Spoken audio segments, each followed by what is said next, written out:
भारत संस्कार YouTube channel को आपण मानक पुणी थे स्वागत जनाऊँगी। तो पिला माने आज आमे जानिबा जे संस्कृत रे ऋतु मानकु कौन कहती। तो आरंभ करिबा।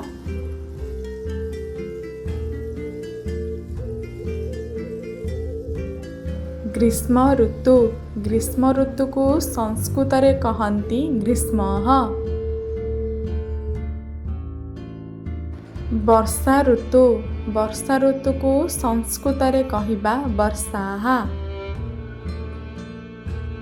शरत ऋतु। शरत ऋतु को संस्कृत रे कहिबा शरतः। हेमंत ऋतु। हेमंत ऋतु को संस्कृत रे कहिबा हेमन्तः। शीत ऋतु। शीत ऋतु को संस्कृत रे कहिबा शिशिरः। बसंत ऋतु। बसंत ऋतु को संस्कृत रे कहिबा बसन्तः। तो पिला माने ये थिला आजिर वीडियो। जदि आपण मानक ये वीडियो पसंद आसला तो निहाती लाइक करंतु आउ चैनल को सब्सक्राइब कर दियंतु। रहुची धन्यवाद।